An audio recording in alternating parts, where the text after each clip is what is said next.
when I heard that his mother is a bridge nut and that she needed to have cataracts, and guess who did her cataracts? It was her son.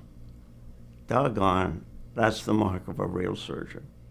Well, the main reason I chose Dr. Berke for the eye surgery, I was already a patient of his, and he recognized that I needed surgery, and we talked about it numerous times, and he gave me time to think it over, in which I did. I shared his concern with my wife, and she asked me how did I feel about Dr. Berke. I told her I feel very comfortable, that I would be in good hands, and she said, well, if you feel that way, make the decision to have the surgery, which I did. I told Dr. Berke that I would readily agree for the surgery, and he proceeded.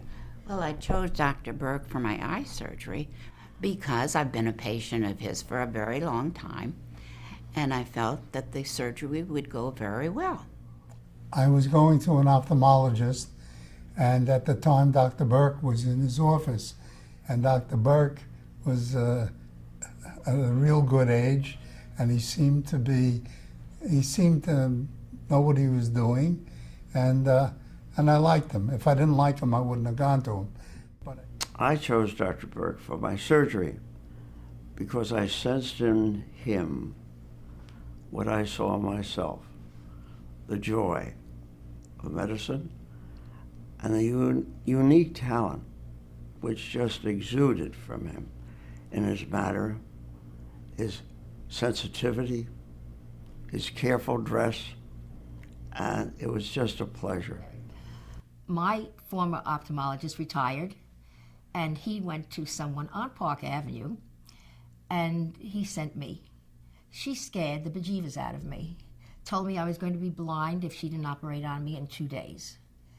And I went to my own doctor, my internist, and he said, look, before you do this, and Oxford had already agreed to do this, and he said, please go to see Dr. Berke first. If you like him, all right. If you don't, then go back to her. It didn't take a minute and a half. I canceled her and the hospital she was taking me to.